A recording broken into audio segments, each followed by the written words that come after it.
It's a thankful Thursday. Good morning, Ricky girl. Good morning, Patrick. Are you thankful today? I don't know. Pag-iisipan ko, ikaw, mayroon ka bang gustong pasalamatan? Ngayon ka na bumate ng pasasalamat. Alam mo naman, laging mahabang yung You listahan. know, I thank my parents for always being our #1 fans. Dahil yan nakatutok, Mami Lilian and Daddy Nick. Ayan, ako, ito ka. Dahil sa'yo, naging ka-kings ang daddy ko. Di ba? Iba ka talaga mag-promote ng produkto. Kasi naman, in fairness, yung ating ka-partner dito sa show, ang ka-kings, ang Kings Herbal Plus, daddy ko, naging lakwachero ulit. Naging balik likas. Balik sigla. Ayan. So, because of that, thankful ka. Yeah, thankful ako for good health. Yes. Oo, for good health. Ayan. Nakakasama mo ngayon ang papa mo magrampa-rampa. Hindi, iniiwan ako. Kasi mahilig siya magmotor ever since he was young. So kami ng mami ko, medyo natuwa kami na bawasan yung pagmotor niya. Well, syempre, mas gusto namin na masaya siya. Masaya siya. Happy ka dad at always wear your helmet. Correct. Oo, dapat basta ingat lang, di ba? At ngayon nga, Thankful Thursday, sabi nga natin, nako, alam natin, medyo matraffic na naman yan dahil malapit ng payday weekend.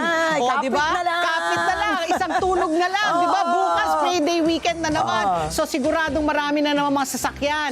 Pero yung mga naiipit ngayon sa traffic, yung mga nakikinig sa atin sa Radyo Agila 1062, samahan nyo kami ni Ricky Girl hanggang alas 10 ng morning. Ng morning lang, ha? Di ba? Morning lang. Speaking of yung mga naiipit sa traffic, di ba ngayon na summer, ang daming mga masasarap na prutas na lumalabas tuwing summer, di ba may mangga dyan? Whether yung dilaw. Alam ba, may duhat din Duhat. Alam, uhulog na lang siya sa ko. Mami ko rin, may kaming malaking duhat tree. Tapos makopa. Yun din. Di ba? Masarap rin. Tapos ano pa ba? Yung Indian mango. Yun. Di ba? Tapos ano pa ba yung mga summer na fruits, ha? Siniguelas, guava, bayabas. Ang dami, no? Ang dami. Atis, santol. Santol? Di ba? Santol. Pero na parang lahat sa mga binanggit natin ng mga prutas, ano ang partner niyan? Bagoong. Joke. Ay! Sa mangga. Pero meron rin ibang kapartner. Like yung duhat. Paano mo kinakain ng duhat? Paano? Sige nga, ikwento mo. Asin, di ba? Ayan, actually, yung puno namin ng duhat, napakalaki. Nahuhulog na lang siya. Akala mo dumi. Purple. Ang ginagawa ng mga kasambahay ko, naglalagay na sila ng mga batsa doon. Para yung mahulog, diretso na. Kami, pag nakuha, pag sinusungkit naman namin dun sa bahay ng mami ko yung duhat, ang lalaki ng duhat, parang grape, pinalagay sa garapon. Tapos lalagyan mo ng asin. Tapos isi-shake-shake mo. Hindi, isi-shake-shake mo. Talaga parang french fries, di ba? Isi-shake-shake mo. Tapos papapakin mo na. Tapos ako, gusto ko ang duhat ko nasa refrigerator para malamig. Para when you bite into it, malamig. Pero magkakakulay yung lips mo. Correct, di ba? Para ka naka-purple lipstick, di ba? Tapos pati yung dila mo. Ano ko yung mga kapitbahay ko, kahit sabi mo taga North Green Hills yan, sinusungkit. Nanunungkit di ba? ng duhat kasi medicinal din pala siya. Kaya ako tinanong sa'yo kung paano kinakain ang duhat. Kasi, alam mo ba, Ricky, akala mo dati iisa lang ang klaseng asin dito sa Pilipinas. Akala natin yung rock salt lang. Excuse me, no. Why? Ang asin, yung usual na rock salt, ay ginagamit natin sa kusina. May ibang klase na. Ano yun? Di ba? Same here. Pero kaya nakakashock yan, ha? Ang dami nga pala. Kasi akala ko dati mayroon ako nakita mga pink salt. Pink salt, Himalayan salt. May black salt pa nga Hindi ko pa nakita black nakita salt. ko na yun. Pero ito, sa Philippines mismo, akala ko imported lang yung mga salt na yan. Pero meron pala tayong sariling Philippine artisanal salts na unique sa iba't ibang parts ng bansa, ha? Di ba? Regional, ha? Regional. Siyempre, may kanya-kanyang specialty. Simulan natin yan sa Tultul from Guimaras. Yan ang pangalan niya, Tultul. Hindi lang siya ordinary salt, ginagawa siya gamit ang seawater na hinaluan daw ng coconut milk. Wow, di medyo manamis-namis.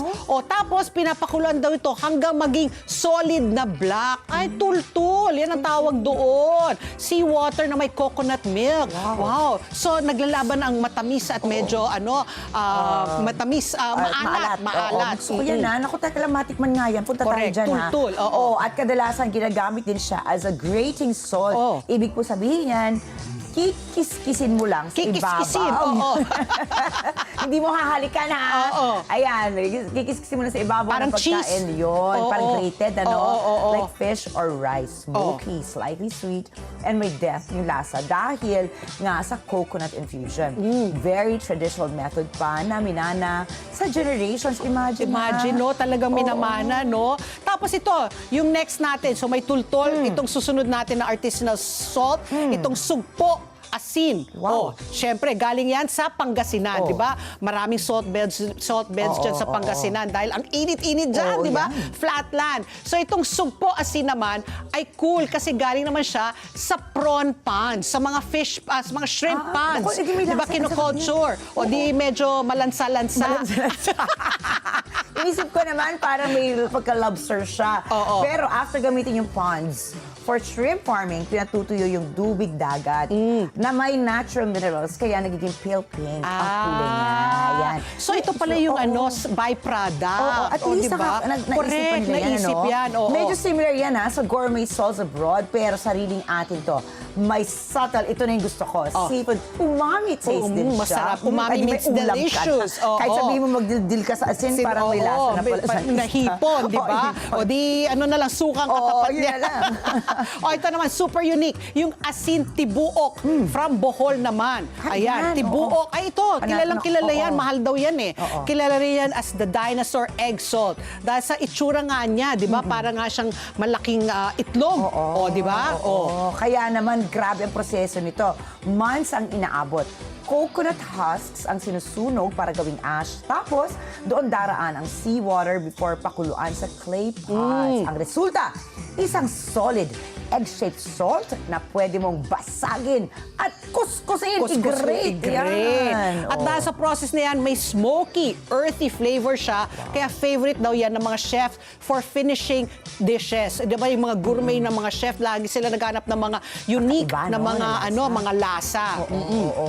Now, let's talk about buyo. Yung asin po sa buyo mula sa Zambales. Sambales. Oo, ang presentation pa lang panalo na. Bakit? Oo. Nakabalot siya sa woven palm leaves, kaya very eco-friendly at traditional. Ayan, usually daw, magaspang, coarse yung texture niya. Perfect for grilling or yung yung nag-iihaw ka, Oo. or yung pag-preserve ng mga dried fish, mga tinapa, mga tuyo na ganyan. Nako, at dahil sun-dried lang siya, very natural and very clean ang taste. Fresh at hindi overpowering. Buyo. Yan. Buyo. At last but not the least, ito po ang Ted-Ted. Imbis na Tad-Tad. Ang ganda ng mga Ted-Ted. pangalan ng O, diba? asinan natin. Buyo, diba? Oo. Tutol. Oo. Ted-Ted from Ilocos Norte. Ito naman daw ay parang natural sculpture. Bakit siya parang natural sculpture? Ay, syempre, pinatong-patong ba naman ang salt deposits for up to 3 months hanggang maging parang stalagmites Aba. na mound. Oh. Slow process siya, kaya concentrated ang alat at miras. Ako sa mga may hilig sa maalat. Maaalat. Naku, yung mga bato-bato natin, Oo. Ingat-ingat lang po. Uminom na maraming tubig. Kaya bagay siya sa traditional Ilocano dishes. Konti lang, pero ang lakas na po ng impact sa na. flavor. Diba? Sabi nga nila, pag ikaw ay nagluluto, dahan-dahan ka magdagdag ng asin. Kasi Tama. mas madaling magdagdag kesa magbawas. Oo, naku, nangyari yan sa akin dati. Hindi, baka ito yung nagamit kong Asin. asin.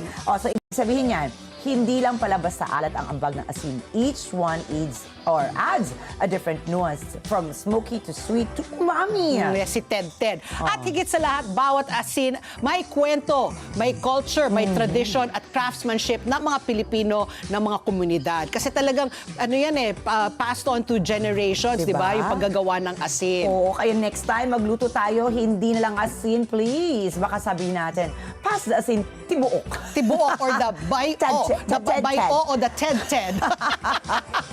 Bay-O o Bay-O. So level up talaga from ordinary seasoning to proudly Filipino gourmet experience. At yan ang patunay, kahit simpleng asin. Aba, world class po pag Pinoy na ang gumawa. Okay, at magbabalik pa po ang ASPN. Ano sa palagay nyo? Ang sigaw ng Pinoy Nation. ASPN. Nagbabalik ang ASPN ESPN. Alam nyo ba na sa dami po ng oras natin sa gadgets and computers, mas napapagod ang ating mga mata. Buti na lang may Iberia na tumutulong mag-protect laban sa eye strain and oxidative stress. Kaya, kung gusto mong maalagaan ang iyong paningin, mag-Iberia na araw-araw. Ricky, alam mo ba? Oh, ano?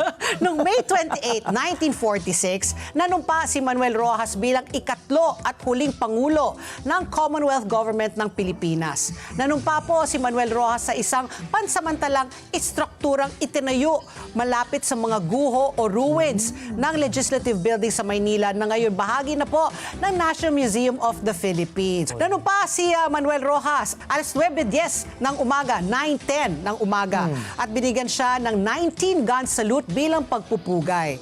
Sa kanyang talumpati, kinumpara ni Rojas ang kasaganahan at kaligayahan ng bansa bago ang digmaan sa sitwasyon nung panahon ng kanyang panunumpa.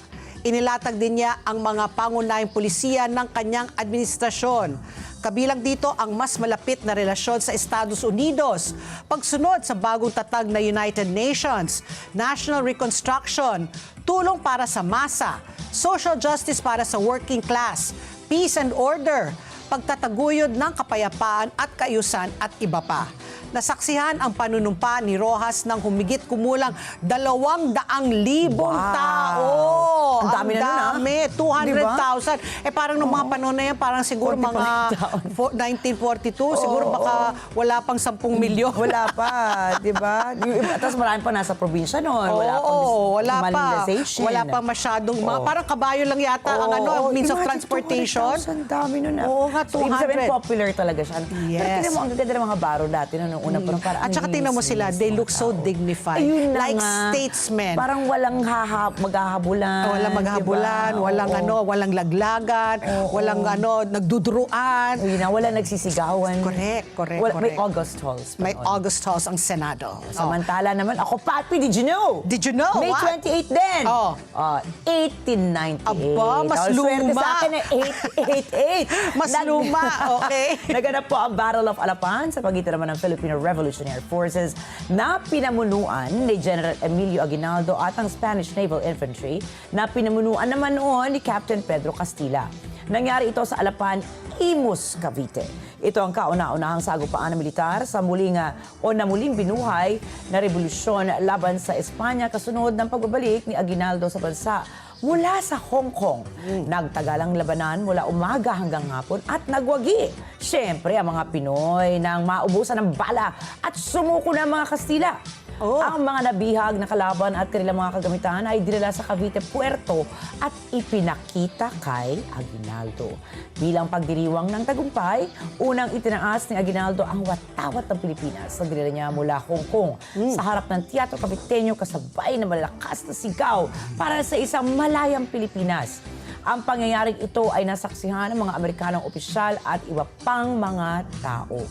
Kabilang po dito si Felipe Buencamino na bihag ng mga Pilipino noon dahil sa pagiging kaanib ng mga Kastila.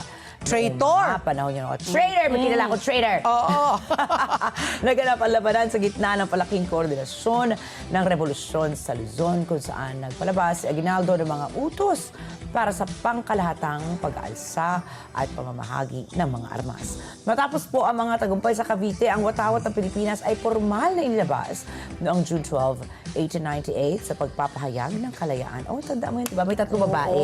Tinatahi yung watawat Yung natin sa Hong Kong. watawat, correct. Siya pala yung nag-uwi. Oo, siya nag-uwi. Galing Jongkong. Diba? May pasalubong. 1898, napaka-social naman ni Diba? Emilio Ang Aguinaldo. social, ano? Ay, pero ang pagpunta sa Hong Kong noon, barko. Wala pang aeroplano syempre, noon eh. no? Oo, Pero slow boat to China. social pa rin. Social pa rin. Kasi talaga yung mga mayayaman lang talaga ang may kakayahan Diba? na biumahin nung mga panahon na yun. Ay, ngayon, Hong Kong. Kahit Hong ngayon, Kong, mahal pa rin oo. mag-Hong Kong. Oo. What more nung 1898? Correct. Oo. O ito pa ha, nung May 28, 1998 naman, Oo, o sige. 100 years after ha, opisyal na po naging ikapitong nuclear power sa mundo at pinakauna sa mga bansang Muslim ang Pakistan. O may nuclear na rin sila. Nangyari ito kasunod ng 5 matagumpay na underground nuclear test sa Rasco Hills sa Chagay District ng Balochistan. I hope I pronounce Balochistan. Oo. Binigyan ito ng codename na Tiagay-E o Tiagay-E. Ginawa ito bilang direktang tugon sa ikalawang nuclear test ng Indy noong May 11 at 13, 1998. Dahil po sa mga nuclear test na ito ng Pakistan at India, nabuo ang United Nations Security Council Resolution 1172. Pinatawan rin ng economic sanction ang parehong bansa ng iba't ibang major powers kabilang Estados Unidos at ang Japan. Tinatayang umabot ng mula 6 kilotons hanggang 40 kilotons ang total yield ng Tiagay-E nuclear tests. Sa Pakistan, ginugunita ang May 28 bilang isang national holiday na tinatawag na UME Takbir. Ayun, di ba? Nuclear. Talagang mainit ang nuclear kasi yun ang kinag-iinitan rin ni Donald Trump, di ba, sa Iran, yung kanilang uranium enrichment. Right. Dahil ang dami-dami nilang uranium na pwede nilang gamitin yon bilang mga nuclear weapons. Alam ko kalyado natin ang Estados Unidos, no? Pero tataka ko, hindi, napapaisip ako, sila ba meron din silang limit sa paggawa ng kanilang mga nuclear? Kasi nililimitahan nila yung buong mundo eh. Sila sanction nila. Paano ang Estados Unidos? Sino kaya ang nag-aano naman sa kanila? Nagbabantay. Tanungin natin si parang Donald. Tanungin natin si Tatay Trump. Ito naman, Pat P. May 28, 1961, ililathala po sa pahayagang The Observer ang makasaysayang artikulong The Forgotten Prisoners na isinulat ng abogadong Briton na si Peter Benenson. Inilarawan sa artikulo ang kalagayan ng mga taong ikinulong dahil sa kanilang paniniwalang pampolitika o relihiyon. Kabilang ang dalawang estudyante Portuges na nakulong dahil sa pagtagay para sa kalayaan. Hinimok ni Benenson ang mga tao sa buong mundo na magkaisa para ipagtanggol ang mga tinatawag niyang prisoners of conscience o mga bilanggong ikinulong dahil sa kanilang paniniwala. Dahil po dito, libo-libong katao ang kumilos laban sa kawalan ng katarungan at paglabag sa mga karapatang pantao. Ang kampanyang ito ay tinawag na Appeal for Amnesty na kalaunan ay naging Amnesty International. Ang paglilathala po ng artikulo noong May 28 ang naging simula ng isang pandaigdigang kilusan para sa karapatang pantao. Lumaki ang Amnesty International bilang isa sa mga impluwensyal na organisasyon sa buong mundo na lumalaban sa torture, iligal na pagkakakulong, diskriminasyon at iba pang paglabag sa karapatang pantao.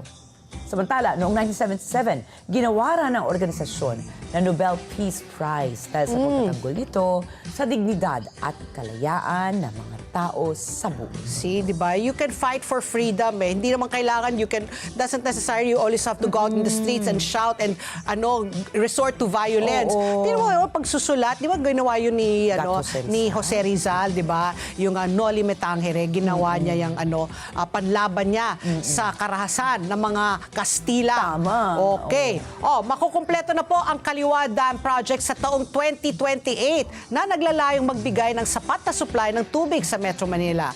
So, kakamustahin po natin ang proyektong ito at alamin natin kung ano mga posibleng epekto nito sa ating kalikasan. Alamin natin ang pinakabagong update tungkol sa Kaliwa Dam Project ngayong araw dahil makakausap po natin mamaya ang Project Manager at Spokesperson po ng Metropolitan Waterworks and Sewerage System o MWSS na si Engineer Patrick Dizon. Yan po ang issue number 1 natin. Issue number 2, Ricky Girl. Lesson 101 tayo sa carbon footprint dahil pwede raw itong pagkakitaan at makakuha pa tayo ng benepisyong pinansyal.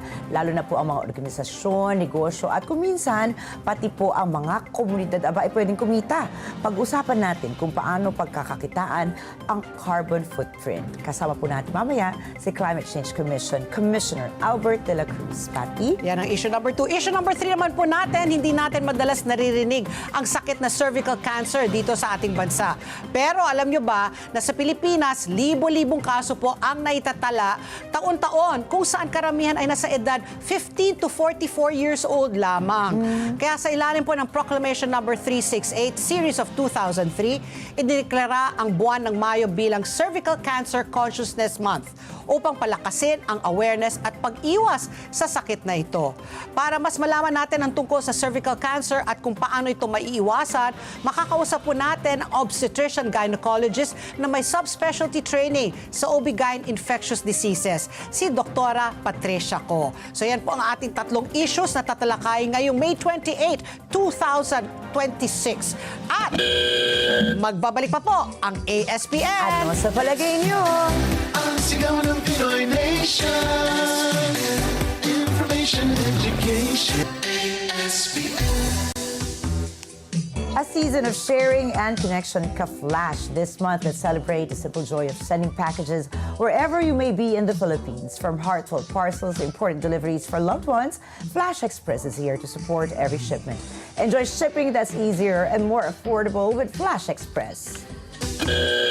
At nagbabalik po ang ASPN at kasama na po natin sa linya si Engineer Patrick Dizon. Siya po ang Project Manager and Spokesperson po ng Metropolitan Waterworks and Sewerage System o MWSS. Magandang umaga po, Sir Patrick, and welcome back po sa ASPN. Good morning, sir. Good morning, Miss Pat at Miss Ricky at sa lahat po ng nakikinig po ng inyong po programa. Okay, Sir Patrick, kami po ay tumawag dahil po gusto kami humingi ng update, no? Ngayon po, ang init-init na po talaga. Nagsabi na po ang Pag-asa, El Nino na po talaga tayo ngayon. Bumababa na po, no, yung level po ng tubig sa Angat Dam. Pero ang magandang balita po, meron na po nakikita na tong linaw na mukhang by end of 2028 or sa kalignataan ng May ng 2028. Matatapos na po ang Kaliwa Dam na magbibigay po ng konting karagdagang supply ng tubig, no, para hindi naman po lagi sa Angat Dam. Kayo na po magkwento po sa amin kung ano na po yung estado po ng Kaliwa Dam. Opo, Miss Pat, i-inform ko lang po yung public po. No? Ang component po ng ating pong proyekto na Kaliwa Dam ay ang 600 million liters per day po, no, na dam po to.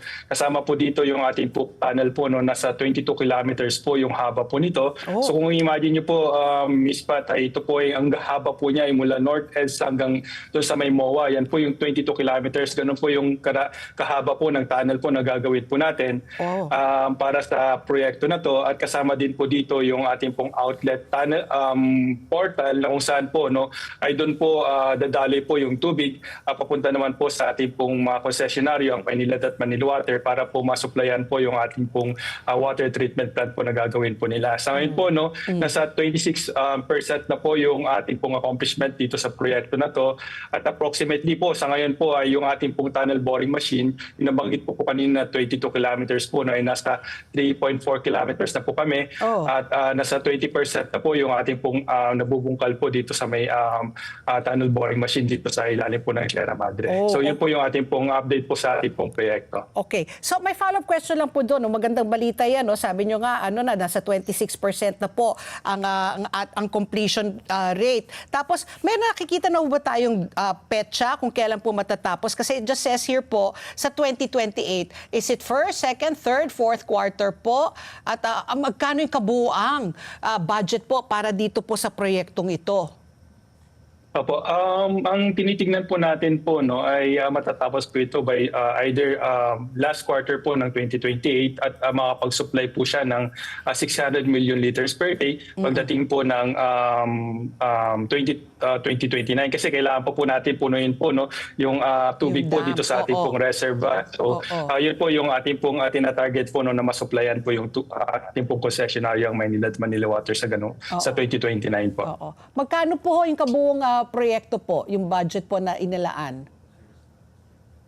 Sa ngayon po, no, ang ating pong proyekto ay nasa around 13 billion po. Ganun po ka yung cost po ng itong proyekto na to. 13 billion po. Wow, okay.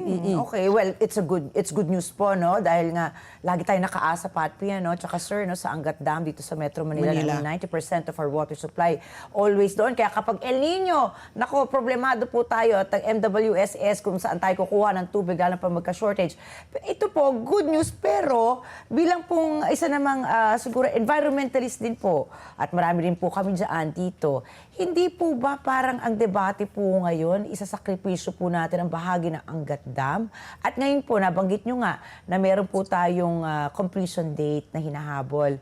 Sa pagmamadali po ba natin, hindi po ba natin masasakripisyo naman po ang environmental concerns, sir? Hindi naman po, Ms. Ricky, no? Kasi po, bago po nag-umpisa po yung ating pong proyekto ay lahat po ng tinatawag po nating mga pre-construction requirements po, no, ay nakapag-comply na po ang MWSS. Unang-una po, no, ang ating pong tinatawag na Environmental Compliance Certificate. Okay.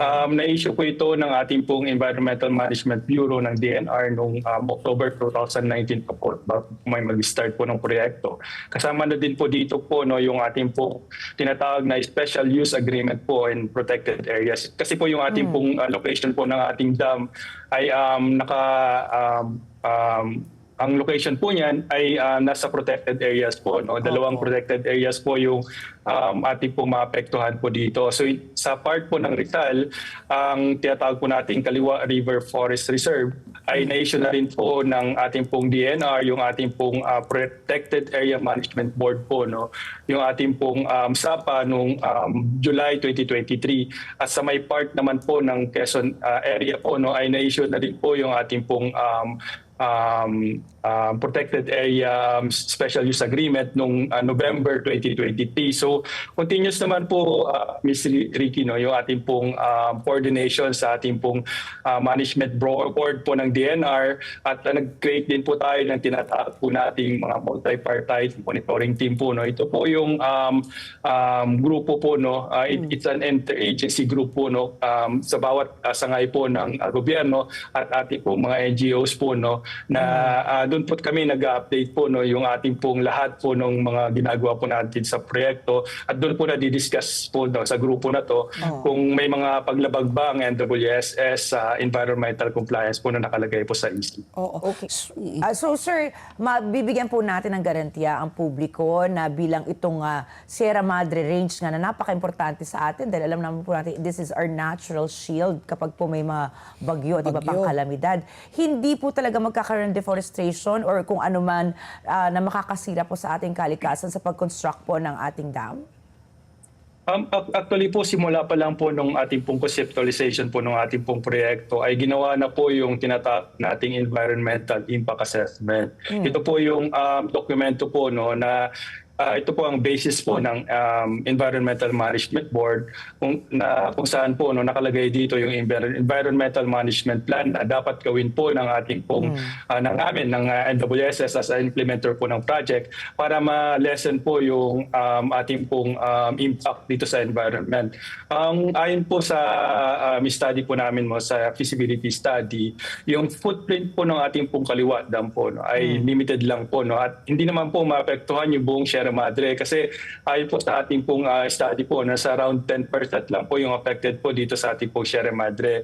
So sa ginawa po namin po, no, yung aming pong design specification during the preparation ng detailed engineering design ay nag-base po kami dito sa dokumento na to, yung Environmental Management Plan, na kung saan po, no, ay ma-ensure po namin na minimize po yung impact po sa ating pong proyekto. Yung kasama po dito yung ating pong construction methodology, at na kung saan po, no, ay limited po or marireduce po natin yung disturbance po sa ating pong environment at kasama din po yung ating pong tunnel boring machine na nabanggit ko nga kanina na ginagamit po natin para magawa po yung tunnel ay hindi po kami gumamit ng tinatawag po nating mga drill and blast na kung saan po, no, ay yung epekto po dito sa ating environment at ecosystem ay masyadong malaki. Kaya po sa ngayon po, no, habang ginagawa po namin yung tunnel boring machine, yung tunnel po natin ay nasa ilalim po ngayon ng Sierra Madre at hindi naman po affected yung ating pong environment. So, walang pasabog. yun nga po. Yes po. Yan po yung ini-ensure po natin sa ating publiko po, no, na ma-ensure po natin na compliant po yung ating pong proyekto sa inisyong Environmental Compliance Certificate ng DNR. So ayan, that's good news, no, na nag-comply kayo sa lahat ng mga environmental concerns. Pero meron rin po kasing ano to, no, nanganganib daw, madi-displace itong ating mga indigenous na mga tribes, no, yung Dumagat, Remontado indigenous groups, mga 1,485 families po. Sila po ay linipat nyo na po ng kanilang tirahan. Ano po mangyayari po dito sa tribong po ito? Sila ba ay, syempre, kumontrabaw kasi ano nila yan, tahanan po nila yan, no? Ang daming mga indigenous groups po nakatira po dyan sa Sierra Madre. What happened to this particular group po, yung Dumagat Remontado indigenous group? Actually po, no, simula pa po noong 2015 ay nag-undergo na po kami ng tinatawag po na free, prior, and informed consent process po. No? Ito po ay requirement po ng Indigenous Peoples' Rights Act. So since 2015 po, no, so 7 years po namin binuo po itong proseso po na to para makakuha po kami ng tinatawag po nating certification precondition po, no, na i-issue po ng National Commission of Indigenous People na kung saan po, no, ay nag-agree po yung ating pong mga kababayan po na mga katutubo para sa proyekto na to. So 2000 kung hindi ako nagkakamali po, November 2022 po nung na-issue po itong ating pong certificate of precondition na po na pumapayag na po sila na mag-implement po ng project. So i-correct ko lamang po, Ms. Pat po, no, ay ang ating pong affected po na families po dito sa proyekto po natin ay 66 lamang po. 66 so ayun families. po yan. Hindi Yes po. 1,485 families. Dito po nakasulat sa sa research. Hindi po. 66 Opo, families. And they have, Yes po. lumipat na po sila. Nahanapan na po sila ng ibang malilipatan. Opo, sa ngayon po kasi po, no, ay wala pa pong ginagawang activities yung doon po sa ating pong dam area. So naka-concentrate po kami ngayon sa ating pong tunnel boring machine. So actually nakapag-provide na po tayo ng tinatawag po nating compensation po sa ating pong mga structures, saka yung mga tanim pong mga puno, mga crops po ng ating pong affected individuals nung 2024 pa po, no, around 132 million na po yung nai-release po namin dito sa ating pong mga affected na communities po. Ganun kalaki, 132 million pala ang compensation. Kasi nga, sa bagay, you're uprooting them, no? Tsaka ancestral land nila yan. Oo, di ba? Yung ancestral kultura land, nila, correct, oo. nandiyan yan naka-tie up. Sir, sa akin naman po, can you confirm po if this project is heavily tied to a Chinese loan? Apo, actually po tama po, no. Yung una po, no, sa kaalaman po nyo, yung ating pong kaliwatan po, no, ay dating pininance po ng ating pong tinatawag na official development assistant po, no, from China. Pero last year po, no, ay nag-expire na po yung ating pong loan po dito at hindi na po natin po tinuloy yung loan po, no. So hindi na po tinuloy ng NWSS. So ongoing po ngayon yung ating pong proseso po, no, ng pag-cancel po dito at ang ginawa po ng MWSS ay since wala na po tayong pagkukuhanan na loan po, no, ay kinausap po ng MWSS management yung ating pong dalawang konsesyonaryo, ang Maynilad at Manila Water, at pumayag naman po sila na i-finance po yung ating pong proyekto hanggang matapos po, no. So may sure naman po natin yung financing po ditong project ng ating po dalawang konsesyonaryo. So ngayon po, hindi na po tayo naka-tie up talaga sa anumang loan at pautang nga galing po ng China? Yes po, hindi na po. Pero nabayaran ba yung loan na yon? Kasi paano i-recoup yun? Binayaran natin na hindi pa operating ang Kaliwa Dam. Paano po mababayaran? Out of government, yan, nasa budget? Appropriated budget po ba yun?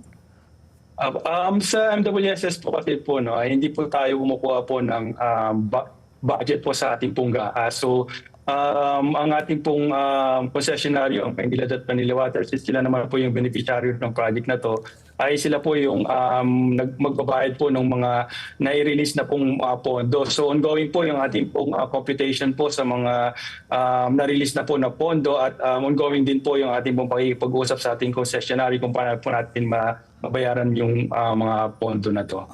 So pero is it still China Energy Engineering Corporation na ang contractor? Hindi na rin po, Ms. Pat, kasi nagkaroon kami ng mutual na understanding with them for the mutual termination po ng proyekto. Since when po? So sino na po ang bagong contractor? Sa ngayon po ay ongoing po yung ating pong pakikipag-usap para sa susunod po or mag-take over po ng proyekto. So currently po, kasi you said po 26% complete na, no, yung tunnel boring. So sino po nagpapatuloy po nitong pagbobore po sa ating mga tunnels? Opo. Sa ngayon po, no, nabagin ko nga kanina na hindi pa naman po mutually terminated yung ating pong contract. So mayroon pa rin pong mga activities po. No? So yung mga dokumento po na to ay ongoing pa pong pina-finalize. Oh. So kasama na din po yung ating pong pagpa-finalize po no, sa magiging magti-take over po ng proyekto. Okay. So parang in transition po ang nangyayari. Yung Yes. construction, pero yung loan properly turned over na po sa dalawang concessionaires. Tama po, Ms. Pat. Tama po yung pagkaintindi. Okay. Sir, yung iba naman po, ang ibang kritiko naman, with every project naman po, meron po tayo mga pros and cons. So nakita po natin na yung ibang kritiko, sinasabi nila, ba't natin uunahin po itong pagkakonstruct ng isang dam, samantalang milyon-milyong litro po ng tubig ang nawawala sa iba pang alternatibo na papagkukunan natin. Halimbawa, simple as yung mga leaks po, yung mga leakages po natin, milyon-milyon po ang nawawalang tubig sa atin. Ano po ba ibang alternatibo na hindi po natin siguro nasilip na gawa ng paraan? Ano po masabi niyo sa mga kritiko niyo dito? Opo, tama po kayo na yung isa po sa bahagi po no, na recover ng ating pong patubig po, yung mga losses po na nawawala po sa ating sistema. Actually po, ang MWSS po, no, simula nung 2019 po, no, nung nagkaroon po, kung malala nyo po yung water shortage noong 2019, ay ginawa na po namin yung ating pong tinatawag na water security pillar. So kasama po dyan po no, yung mga re-engineering po ng ating water supply system, yung short to medium term na water supply and the long term water source po. No. So yung re-engineering of our existing water source po, no, ito po yung mga, yan po, ikasama po yan, yung mga losses po na yan. So yung ating pong sistema po, no, simula Ipo Dam hanggang Mesa Dam ay nasa 15 kilometers po yung haba po ng mga aqueducts po namin. So sa ngayon po ay nire-rehab po natin ito. Actually po last year po no ay nagkaroon po ng completion po ng ating pong tinatawag na tunnel number 5 mula Ipo Dam hanggang dito sa may part ng Bulacan. So ininaugurate po yan ng ating pong Pangulong Marcos na kung saan ay nakompleto po natin yung project na yan. So ongoing din po ngayon yung ating pong tinatawag na Pigten Novaliches Aqueduct number 7. Nasa 15 kilometers din po na aqueducts po dyan at ating pong i-recover po no, yung mga losses po sa aqueducts 1 and 2 na na-construct pa po noong 1930s and 1940s. So kung imagine nyo po yung ganun na pong lumang mga sistema po ay talagang matindi na po yung mga leakages po na yan. So aside from that po no, ay yung ating pong pagkukonstruct din po ng mga additional water sources outside the Angat Dam. So kumukuha na rin po tayo ng mga tubig dito sa may Laguna Lake. Mayroon na po tayong 5 treatment plants po dyan na nagsusupply po sa may south part po ng Metro Manila, sa may part ng Parañaque, Muntinlupa, at sa may extended pa po yan hanggang Cavite area. At yung kasama din po dyan yung ating pong Kaliwa Dam na kasama po yan sa long-term na water sources. So yan po, sabay-sabay po natin ginagawa po yan no, para magkaroon po tayo ng water security po in the future po sa ating pong mga kababayan. Kasi hindi lang po sapat na yung ating po supply sa ngayon. Kasi dapat din po natin masiguro po no, yung water security sa susunod po na dekada. Correct. At least parallel efforts. Oo. So Sir Patrick, kung ang Angat Dam it supplies 90% ng ating katubigan dito sa Metro Manila, pag up and running na po ang Kaliwa Dam, ilang porsyento, paano pa magiging division of labor? Kumbaga, di ba? Kasi nga, aside from water for the residents, di ba? Commercial, meron rin for irrigation. So, paano po yung magiging hatian ng Division of tubig labor po? nila, Division of kumbaga. labor nga, kumbaga. Pag up and running na po ang Kaliwa Dam sa 2029, kung inaasahan po natin. Apo, tama po kayo, no? 90% ng ating supply ng tubig sa Metro Manila at sa karating na lugar po no, ng Metro Manila like yung Bulacan, Cavite, Rizal ay nanggagaling sa Angat Dam. At yung 9% yung nabanggit ko kanina ay nanggagaling sa Laguna Lake. At yung additional na 1% po no, ay kinukuha po natin yan sa mga selected na mga deep wells o yung tinatawag po nating groundwater. So ayon po sa ating pong computation po, no, kapag natapos po yung ating pong Kaliwa Dam project at as well as yung mga ating pong mga additional water sources po na pag-hit ko kanina, ay magiging 70% na lamang po yung ating pong dependency sa ating pong Angat Dam. So from 90% to 70% na po yung dependency po natin. So magandang balita ito, no? Kasi kumbaga may steady supply tayo ng tubig. Pero mga misis katulad ko, tatanungin, bababa ang presyo ng tubig po para po pag up and running na nga si Kaliwa Dam. Baka naman maging makaliwa naman kami dahil po sa taas po ng presyo. Siyempre, sabi nyo nga 73 billion yung project cost po nito. Siyempre, sa mga consumers ipapasa po ito. Ano ba yung mga salient points dyan po sa utang, sa bayarin, 'di ba? Tapos meron bang conversion pa yan pag loan mo ay foreign denominated, 'di ba? Parang nagkakagano na lang tayo pag pumasok ng Maynilad at Manila Water pag taas presyo ng tubig. Paano po ito? Sir Patrick? Opo. Actually po, mayroon po tayong tinatawag po na MWSS. Mayroong isang division po sa MWSS, yung regulatory office po namin po. No?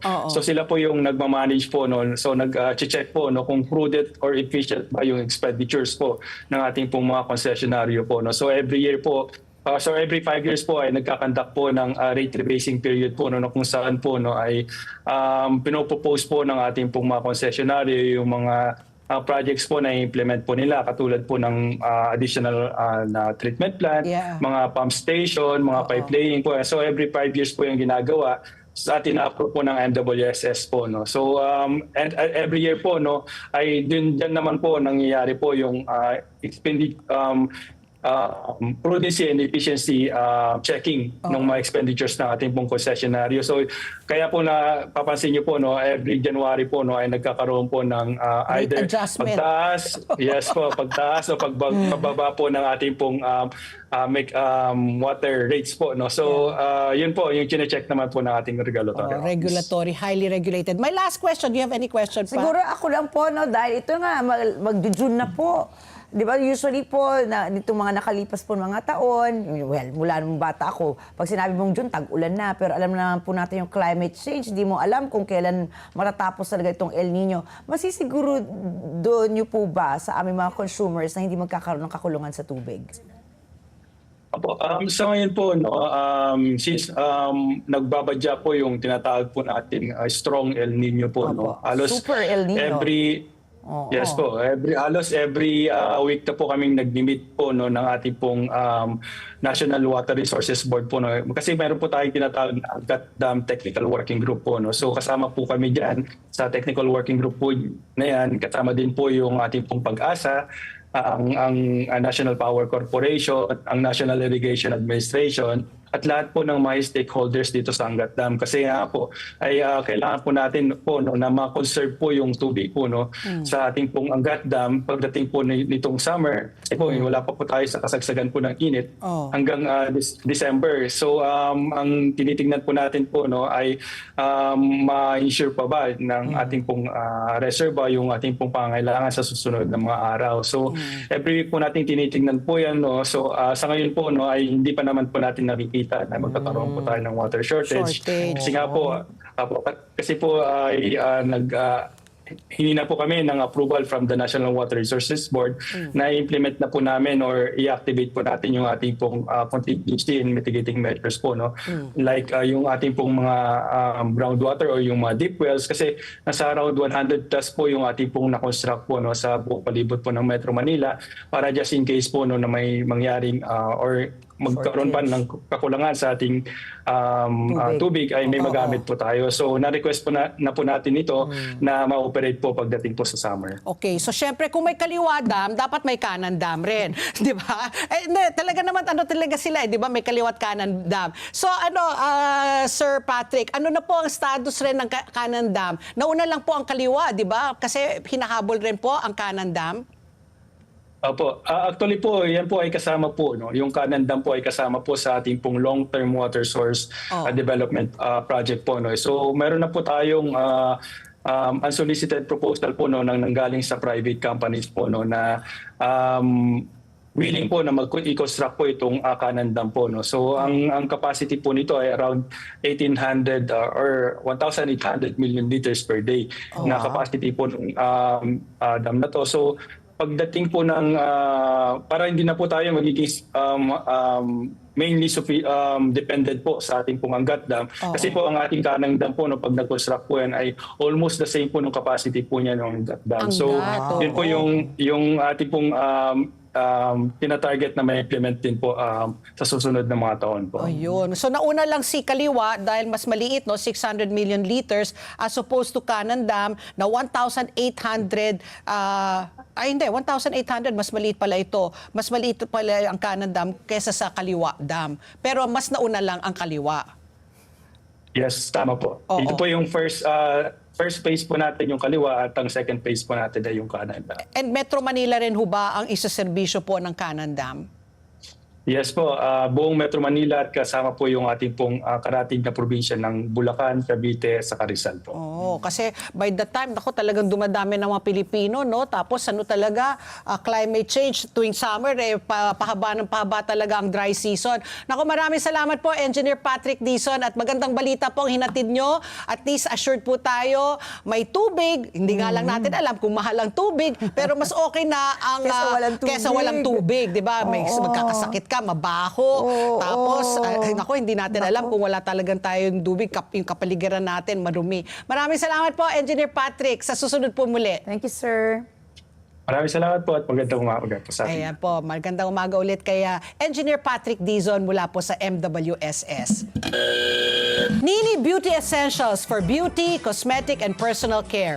Nini Indulgence Series, Refresh, Soothe, Protect. Nini Magic Lip Glow. Nini Sunblock for kids and adults. Nini Sunscreen with SPF 50.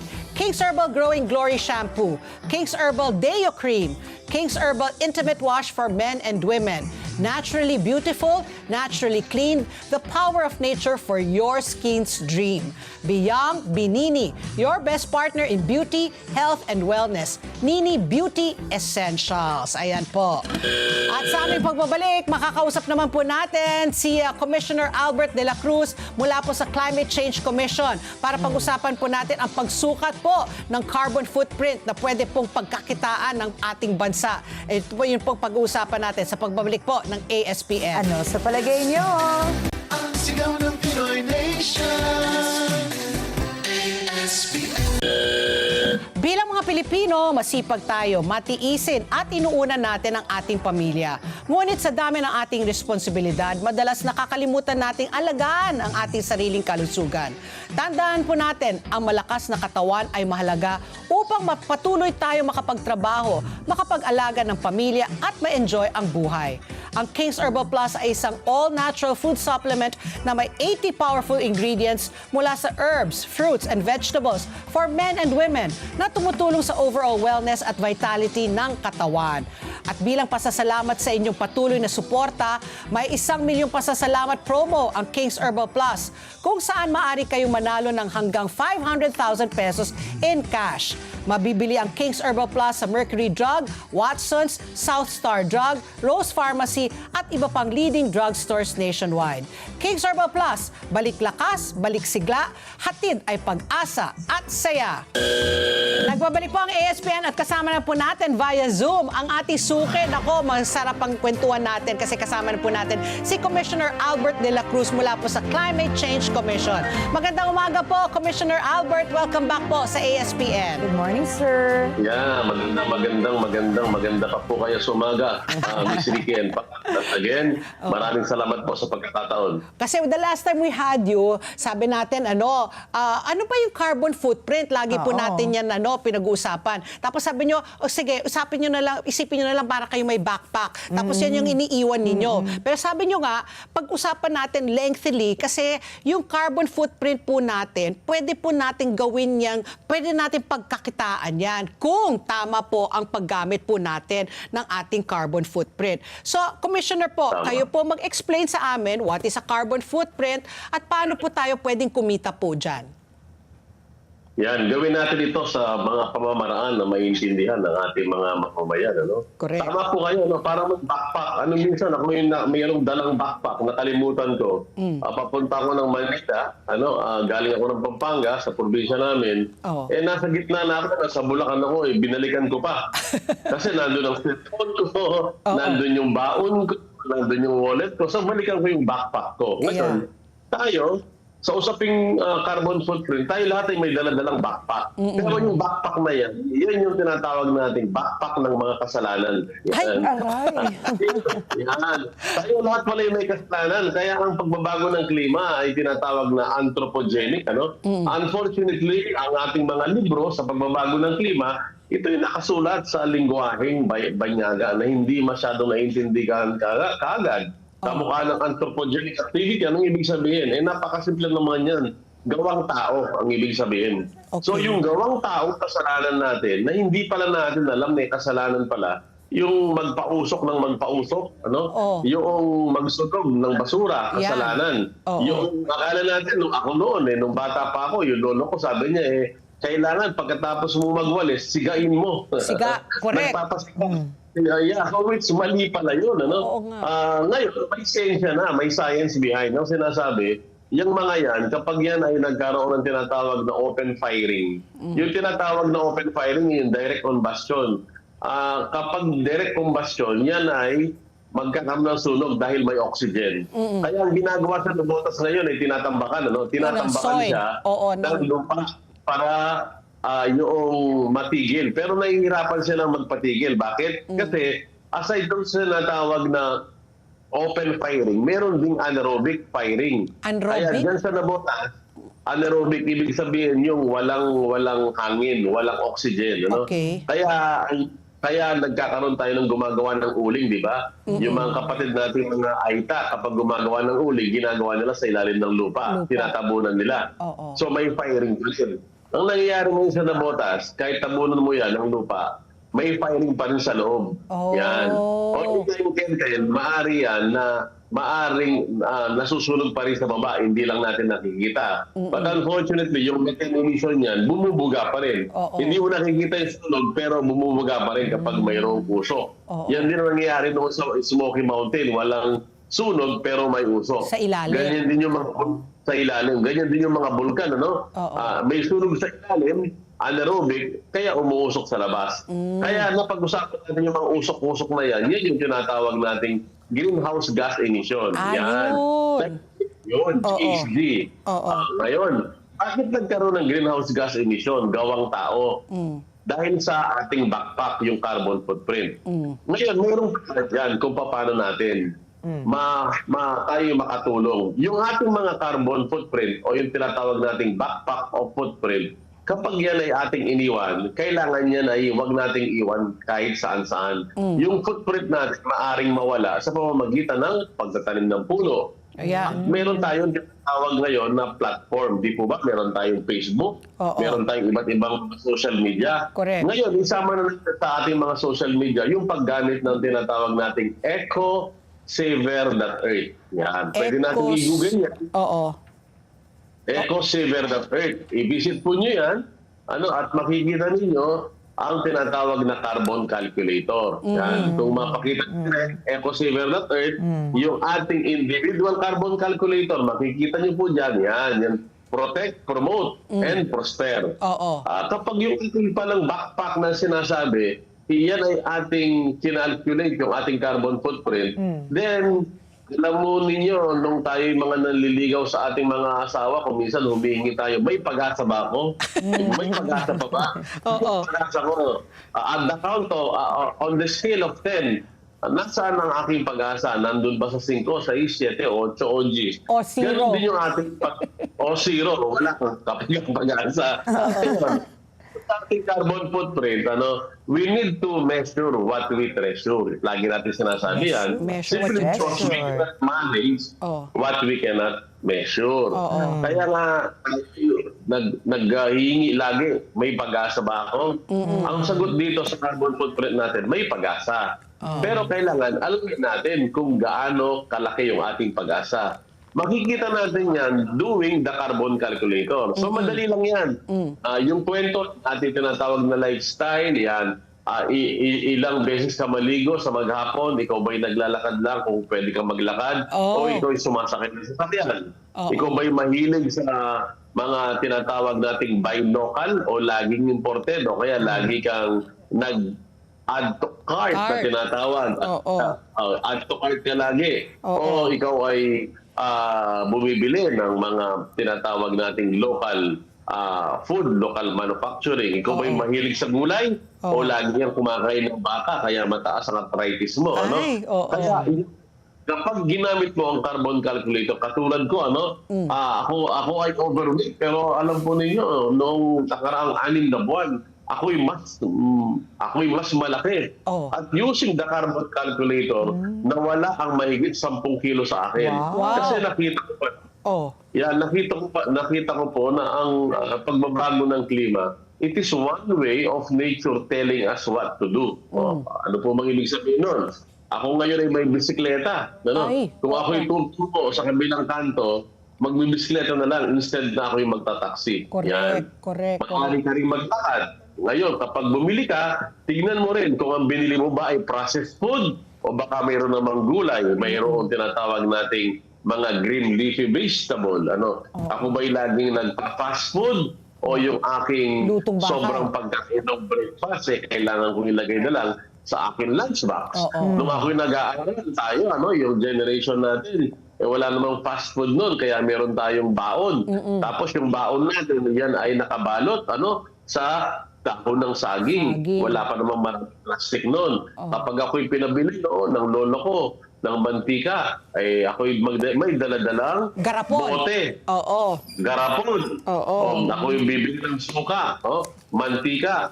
Ako'y bibili, kailangan may bayong, wala namang mga plastic bag. Kaya kung makikita natin, it is one way of nature telling us what to do. If we will be following yung tinatawag nating carbon calculator, doon pa lang marirealize natin na may pag-asa pala. At ang kagandahan nito, instead na may pag-asa pala, maari pang kumita. Ayun na nga. Sir, ayun na nga yung gusto namin itanong. Sir, ito na nga po, dahil nasabi niyo nga, kikita. Yung treasure, napag-usapan natin yung treasure. Marami po sa ating mga taga-subaybay talaga nakaantabay po dahil ang sabi natin, pwede palang pagkakakitaan to. Hindi naman po to hypothetical, na parang symbolic lang na, pwede mong pagkakitaan. Ano po yung mga specific ways para po pagkakitaan naman po namin, yung kumbaga, kasalanan namin sa mundo?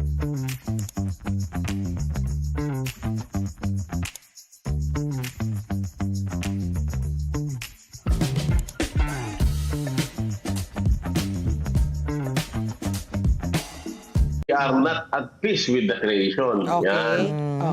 Kung sabihin, pati marami ng mga scientific studies na marami yung mga kababayan nating in conflict of law, pero tinatawag colloquially, excuse me for the word, ng mga criminal, quote-unquote, marami pala sa kanila ay nagkaroon ng problema sa kanilang environment. Yan. When we talk of the environment, we're thinking of the natural environment.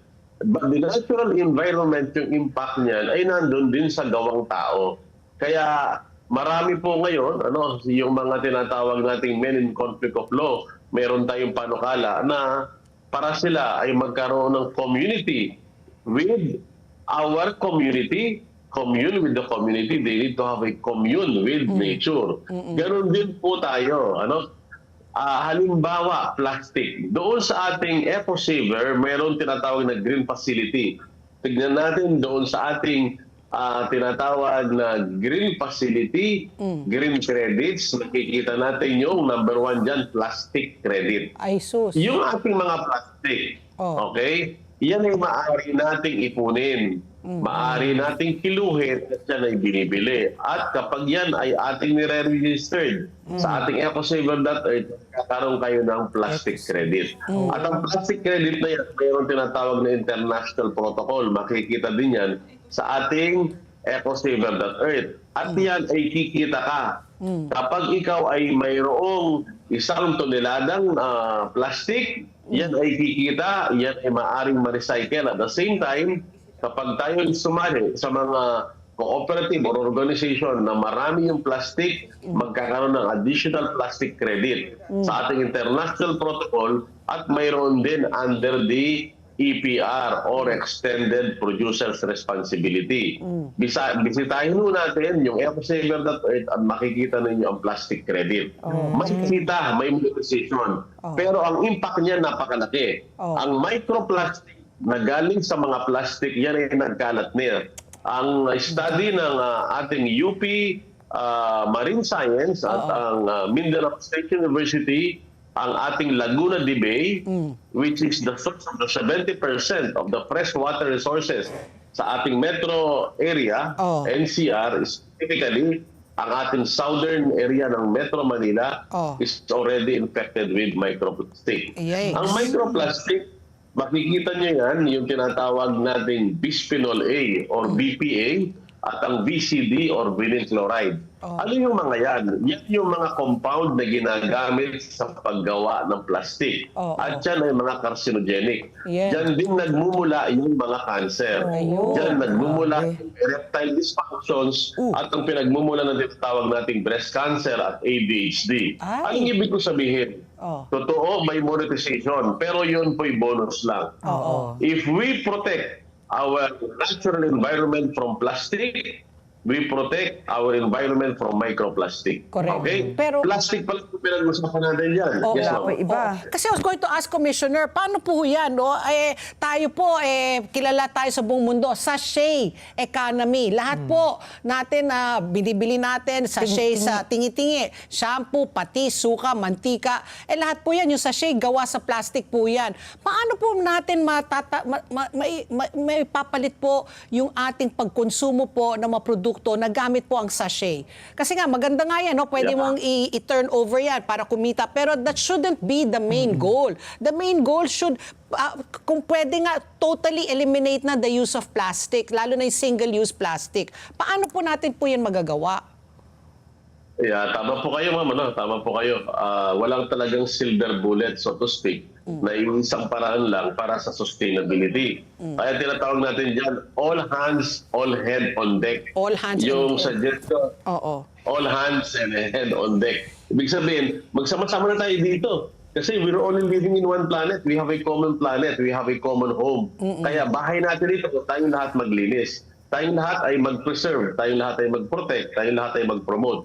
Kaya tama po kayo, mayroon tayong EPR, Extended Producer's Responsibility. Ibig sabihin, yung mga kumpanya na nag-produce ng plastic, i-buyback nila. Kaya meron tayong mga plastic credit. Pangalawa, tama din kayo, mayroong mga cities or municipalities na mayroong tinatawag na zero plastic. Pati yung paggamit ng straw, etc. So we are encouraging each and every citizen localities to ban plastic, especially the single-use plastic. Tama din po kayo na the Philippines is considered to be the sachet capital of the world because of the instant coffee, instant noodles at the same time, tingi capital of the world, tingi-tingi. O, tipid culture po Na mali. Actually, Mali. Mas mahal pa nga, mas di mahal ba? yung tingi-tingi. Dapat pag nagko-compute ka, yung presyo divided by the milliliters or grams, di ba? O anyway, Exactly. Kapag tayo ay bumili ng mas maramihan at may dala kang bote, supposed to be mas mura. Kaya nabigay mo natin halimbawa noon, sa mga sari-sari store, sila ay bumibili ng drum. At tayo nakakabili ng galon-galon kung dala mo ang galon. Correct. Mas mura, mas matipid, at mas environmental friendly. At that is why we are recommending to Congress to have this kind of way of retailing. Yan po ay kasama din sa ating mga retail industries, etc. At diyan po pumapasok yung ating eco-saver.earth, yung sustainable living. At diyan po pumapasok yung ating mga cities and municipal officers to pass their own municipal and city ordinances while we are waiting for the national, for the Congress to also pass the same kind of sustainability framework para sa retail industry natin. Ako yung mga... Yan po yung...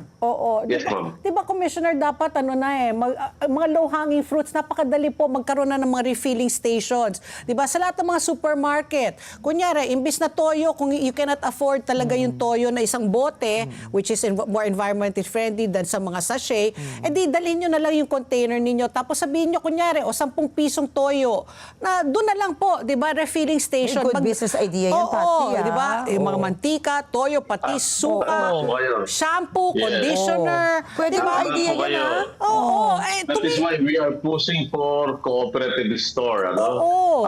Cooperative store supposed to be ito yung dating sari-sari store. Ano? Yeah. We're saying this with respect to our big conglomerates. Ano? The old sari-sari store, which is yan yung mga kinalakihan nating mga tindahan. Ano? Unfortunately, yan ay mga pawala na ngayon. Wala because na, of the puro big mga 7-Eleven, mini-stop na. Oo, ganun na. Yeah. May mga brand na nga, hindi na ako magsasabi ng mga brand. Oo. But yung ating mga kinadatnan, cultural, traditional, sari-sari store, kailangan din ang magkaroon ng proteksyon ng ating DTI Oo. and ating Cooperative Development Authority. Imagine if we have a farm-to-table approach of which ang cooperative ang mayroong ang may-ari, cooperative, agricultural Oo, cooperative, kayo. etc. Correct. Kayo, very effective nating mapapatupad yung tinatawag nating sustainable sari-sari retailing. Ano? Ang sustainable sari-sari retailing is a community-based kind of retailing wherein ibenta ko yung aking mga produkto sa aking sariling tindahan. No middleman, no advertising. We simply sell the product itself. That is what we call the SDG. Part SDG number 12, Sustainable Production of Products and Services. You ask me why? Simply because we dictate the future of the planet the way we consume products and services. Kaya doon sa ating platform, we are promoting the what we call sustainable cooperativism under SDG number 12. Sustainable. At yun naman, at yan naman po ay nais din nating i-adapt ng ating mga iba't ibang mga branded retail industry. Correct. Sa retail pa lang, plastic pa lang yan. Oo, Pero plastic. 10 protocol yan, allow me to narrate the 10 protocols. Ano po? Aside from the plastic credit, meron tayong tinatawag na municipal waste management. O yung tinatawag po nating circular economy. Kasama dyan yung recycling. Correct. At kasama na rin yung tinatawag na resource recovery. Ang lahat po na, as we speak, lahat ng munisipyo, lahat ng city at probinsya, mayroong problema sa tinatawag nating waste management. Ayan. Dahil ang tawag natin ay waste management. Kaya doon pa lang may mali na. Tanungin niyo ko po bakit. Bakit po? Kasi ang basura ay tinatawag na basura kapag yan ay wala sa tamang lugar. Basura ay isang yaman na wala sa tamang lugar. Kaya sa Climate Change Commission, specifically, our office, under my office po, as the technology portfolio, we don't call this as waste management. Ano po? We call this as resource recovery for climate adaptation Resource towards recovery. prosperity. Yeah, this is a resource. Bakit? Sa ibang bansa, kamukha po ng Switzerland, kamukha po ng Norway, mga developed countries, sila ay Sweden, sila ay nag-i-import pa ng basura to convert it. Yes. Wow. Padala Sila natin yun sa atin. Yung Nabotas landfill O, pa yung Nabotas landfill, Yeah. padala na po natin. Kaya ho sila nag-i-import, kamukha din sa China, sila'y walang basura dahil yan ay ginagawang energy. Ngayon, yung school of thoughts dyan. Yung school of thoughts dyan ganito. Kapag sa Climate Change Commission, kapag ang teknolohiya ay incinerator, big no. Ang incinerator, kamukha nung sinasabi natin kanina, kapag ang teknolohiya, ang makina, sinusunog ang basura, at yan ang ginagawang panggatong, mali yun. Ang gusto natin is thermolysis. Ang thermolysis, kamukha ng bulkan, it is deplete of oxygen, anaerobic ang digestion, ang digester nila. So we use thermolysis, ang basura ninuluto, hindi pinanggagatong. Dahil doon, yung tinatawag nating mass to energy balance, we recycle mass to energy. Bakit? Kasi ang matter, it cannot be converted it cannot be created nor destroyed. It can only be converted from one phase to another. Ang maaring maglikha lamang ng halaman, ang maglikha ng iba't ibang mga bagay-bagay ay ang Panginoon. Ang ginagawa ng tao, yan ay kino-convert lang natin from one phase to another. From one form to another, no? Yeah, kapag ang basura na yan ay ating tinambak lamang o yan ay ating hinukay, yan ay ating nilandfill, hindi nawawala, nandyan pa rin yan. Yan ang nangyayari ngayon sa Nabotas. So dapat natin waste to gawin. energy. Dapat i-convert natin Okay. yan sa kuryente. Ganito po, i-qualify po natin yan. Kapag lahat na ginawa na natin, yung tinatawag nating reduce, reuse, recycle, re-engineer, upcycle, lahat na ng tinatawag nating think out of the box, ginawa na natin, may natitira pa rin yung tinatawag nating residual waste. Kamukha ng mga used cotton bags, okay? Yung mga kasama na rin yung mga medical waste. Kasama na yung mga tissue, napkin. Kasama na yung Diaper. Diaper. Yan ay umuwi sa landfill. From the term itself, landfill, tinatabunan natin ng lupa, kaya nga landfill. Para bang nagwalis ka sa bahay mo pagkatapos nilagay mo sa ilalim ng carpet. Tama lang. Yun ang ginagawa natin exactly.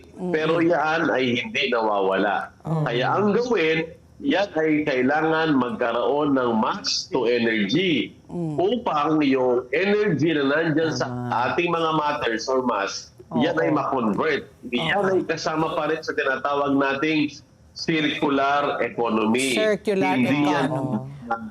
Nandun pa rin sa circularity. Kaya yung ating mga kababayan na nakikinig, lalong-lalo na yung mga tinatawag natin mga environmental warriors or activists, kailangan mabuksan yung isip natin when we talk of circularity, meaning to say, it has to be a zero waste. Walang sura na nagkakaroon ng end of life. Hindi end of life ang waste to energy if we will be using tinatawag nating circular economy of thermolysis and biomethanation. Ano naman yung biomethanation? Alam po ninyo, noong 90s mayroong sumabog. May sumabog na isang mall sa Makati, wag na natin banggitin yung pangalan, sumabog yan kasi nga yung kanilang septic waste management, yung Poso Negro nila, Poso Negro, nandoon yung malaking energy. Lahat ng Poso Negro mayroong energy. Kaya kailangan ma-harness yan. Kamukha ng tao tayo, mamayang konti niyan kakain tayo. Pagkatapos nating kumain, dinadigest natin yung pagkain. Pagkatapos, tayo ay nagbabarf, tayo nagpa-fart. Bakit? Simply because there is methane deposit. Okay. Ito yung nag-exhale ng carbon dioxide. Ngayon, yung mga Poso Negro na yan, as we speak under the Clean Water Act, ang ating mga municipal government, city government, they have the obligations together with the water district to provide what we call septic waste management under the Clean Water Act. Marami po sa mga munisipyo, syudad, hindi ini-implement yan. Anong resulta? Ito ang resulta.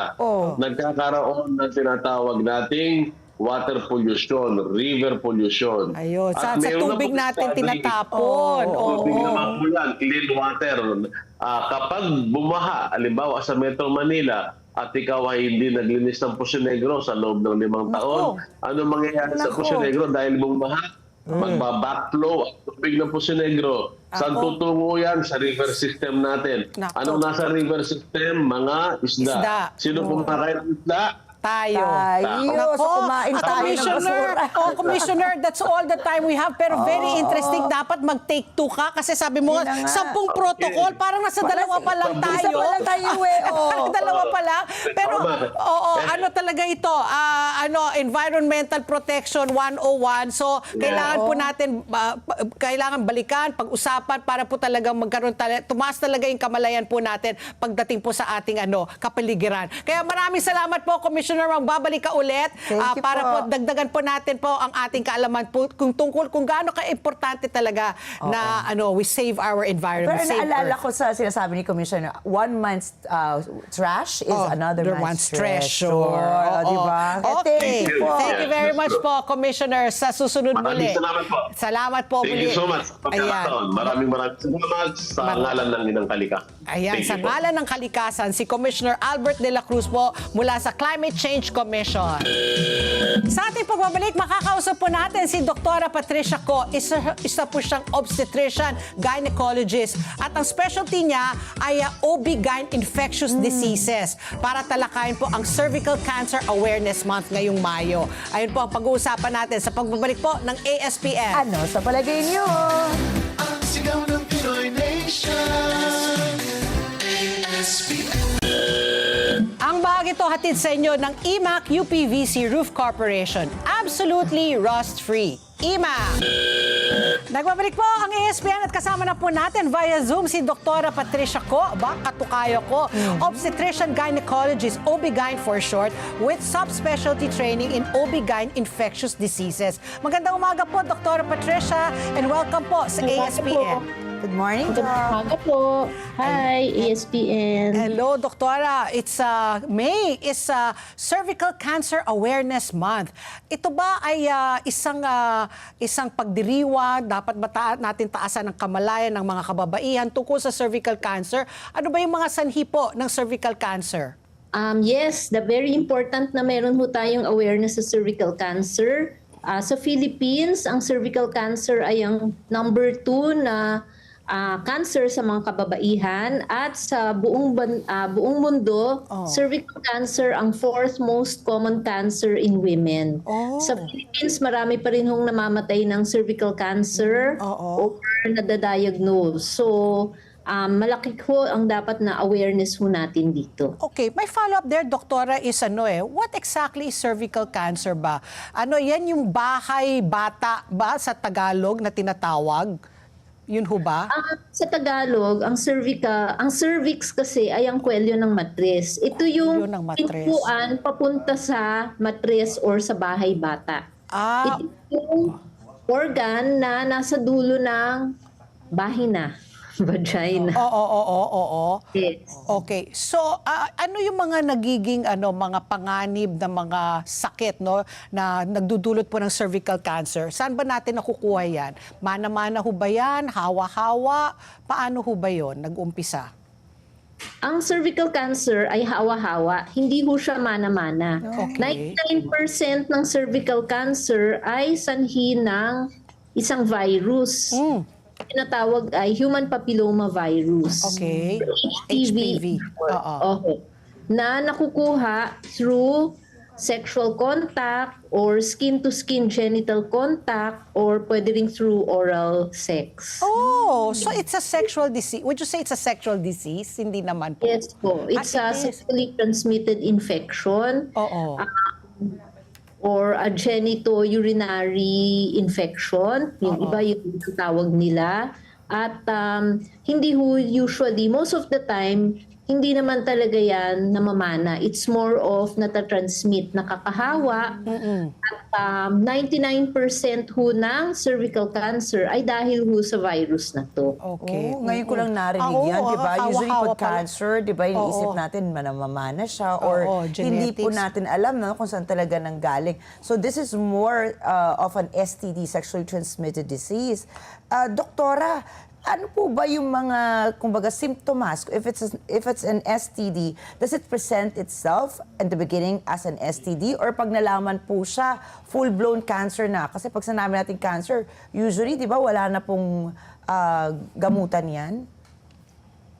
Karamihan ng cases ng HPV, the human papilloma virus, walang symptom. Kadalasan po is nakikita na lang sa test. Nakikita dun sa HPV DNA test. Isang parang pap smear din. Doon ho namin nadidetect na meron palang high-risk HPV yung babae. And sometimes, merong mga ibang babae, when they develop the HPV, nagkakaroon ho sila ng mga genital warts. Yung parang may mga tumutubo sa kanilang genital area na mga warts or maliliit na mga bukol-bukol. Na hindi naman masakit, pwedeng konti lang, maliliit, or pwedeng malalaki. Hindi naman lahat ng babae na nagkakaroon ng HPV or genital warts ay nagkakaroon ng cervical cancer. So usually, mga less than 10% lang naman nung mga nagkakaroon nga ng HPV infection ang nagkakaroon eventually ng cervical cancer. Pero sa dinami-dami ng tao na nagkakaroon ng HPV infection, actually 80% naman ng population eventually at some point in their lives will get this infection. Sa dinami-dami kasi nung nagkaka-HPV, kahit na less than 10% lang yun, eventually madami pa rin yung baka magkaroon ng cervical cancer. Kaya hindi tayo dapat mag-base sa symptoms alone. Kasi most of the time, wala hong symptoms. Mas maganda talaga yung regular na screening test. So yung screening test is through HPV DNA test. Yun na yung pinaka maganda ngayong testing.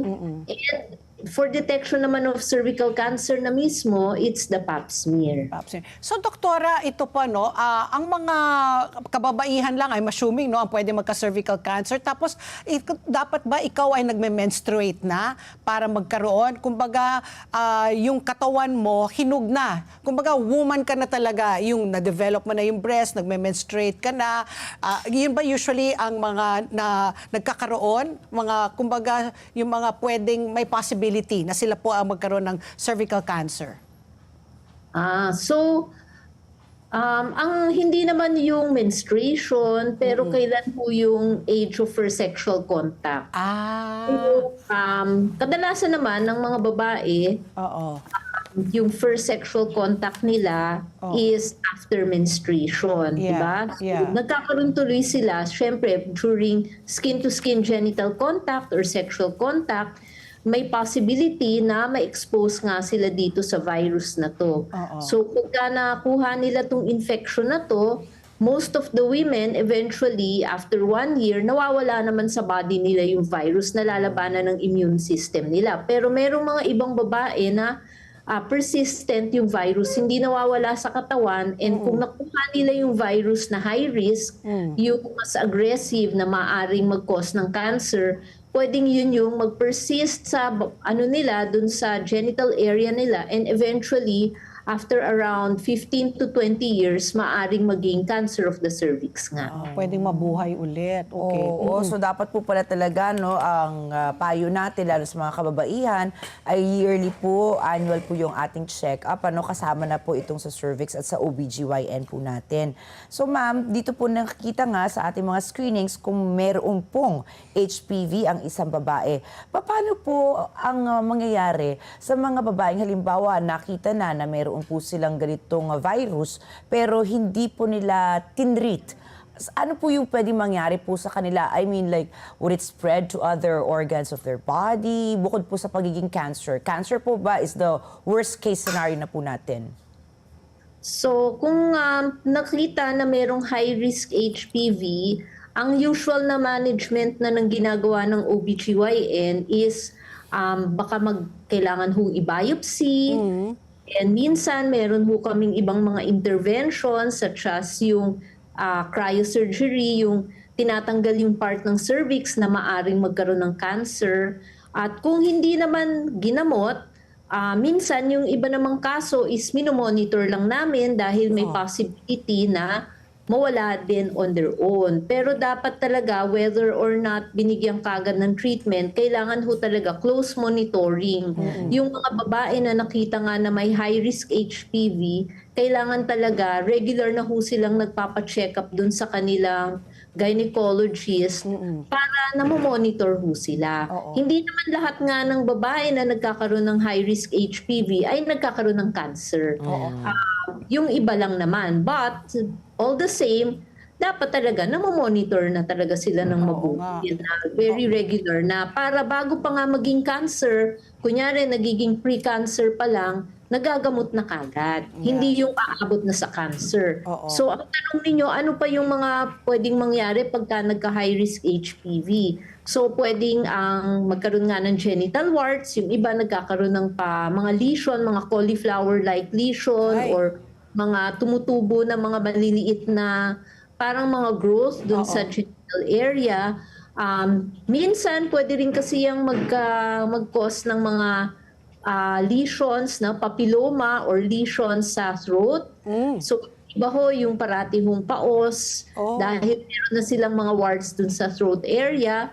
And as mentioned, ang worst case scenario is pwede nga maging cancer of the cervix, of the vagina, of the vulva, sa lalaki pwede rin, no? Pwede magkaroon ng cancer of the genital area, and pwede rin mag-cause ng head and neck cancer, yung cancer of the throat, Head and cancer neck. of the mouth. Yeah. Yes. Oo. So, Doctor, you mentioned kasi no genital warts no around the around the organ. But I was wondering kasi ang babae pag nagkaroon ng mga ganyan mga simptomas, usually may foul discharge, tapos nagkakaroon nga ng UTI. Yan ba isa sa mga simptomas rin po ng high risk na HPV?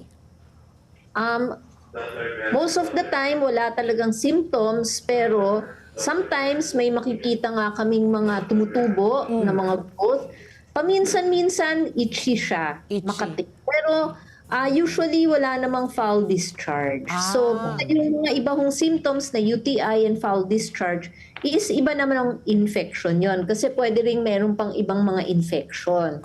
Such as yung mga chlamydia, gonorrhea, yung mga pneumonia. So, marami yung iba-ibang klaseng infection. Ayun. So, but doktora, di ba, pag ikaw po ay, sabi nga nila, itong cervical cancer, pwede naman talagang, you can avoid it May gamot, di ba? Ito ba yung, yung nagpapa-inject po? Pag ikaw po ay dalaga na, pwede ka na magpa-inject. Ano po yung tawag po dun sa injection na yon, sa vaccine na yon?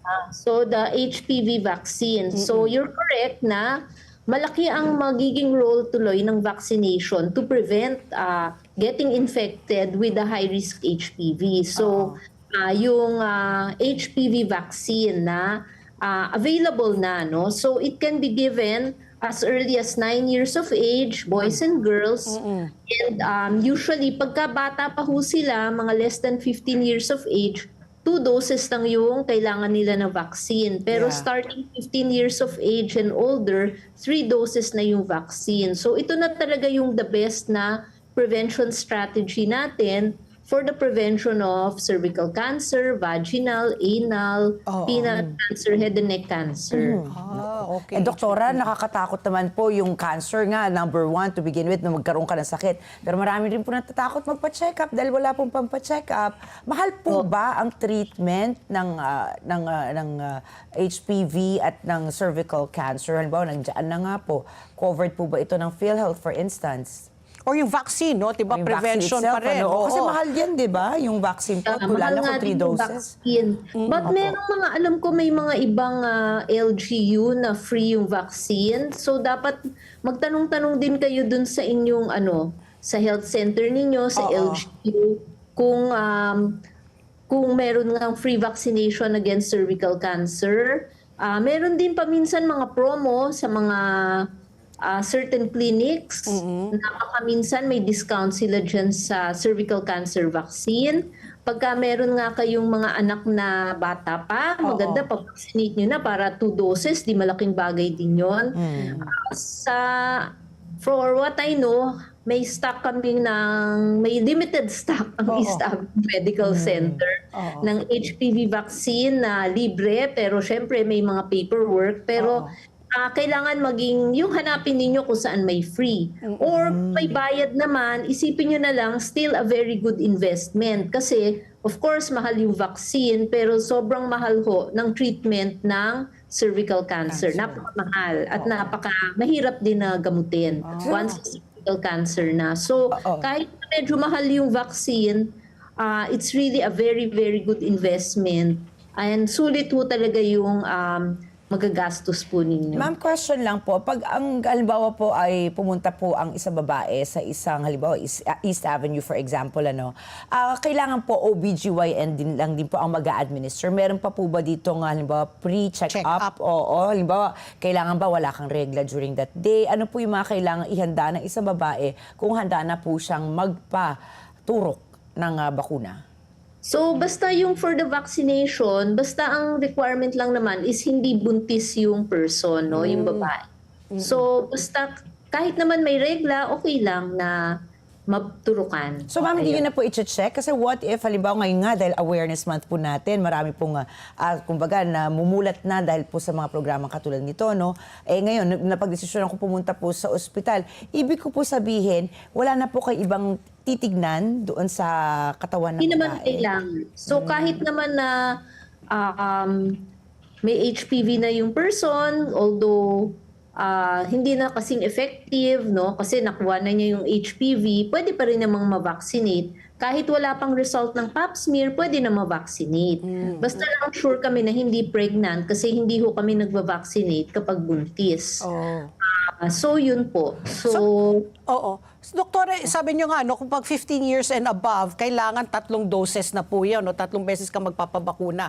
Ano po yung span? Tapos lifetime na po yan, kung nakumpleto mo yung 3 bakuna, garantisado na hindi ka nadadapuan ng HPV virus at magkakaroon ng cervical cancer. Is it a 100% guarantee? So, regarding yung question nyo ho na yung span, Yeah. 3 doses, 2 to 3 doses, no? So, kung 15 and above, 3 doses. Yung first vaccine is as soon as possible. The second vaccine is after 2 months. And then the third vaccine is 6 months after the first dose. So, 0, 2 months, 6 months. Okay. And yung next question mo, garantisado ba? Hindi naman garantisado 100%. But as long as nabigay yung vaccine before the first sexual encounter, mga more or less 90% protection. Hindi 100%. Dahil napakadami ho ng mga high-risk HPV viruses. No? So, ang mga kasama dun sa vaccine, yung pinaka-common talaga. Hindi lahat ng HPV ay included dun sa bakuna. So, kahit na na-vaccinate na yung anak ninyo, eventually, when she's 25 to 30 years of age, kailangan pa rin niya ng pap smear to screen for cervical cancer. And once na nabigay na ho yung 3 doses ng vaccine na kumpleto na, for life na ho yung protection. So hindi na kailangan mag-ulit ng cycle. So, Wala ho yung booster. hindi na kailangan ng booster. Okay. Okay.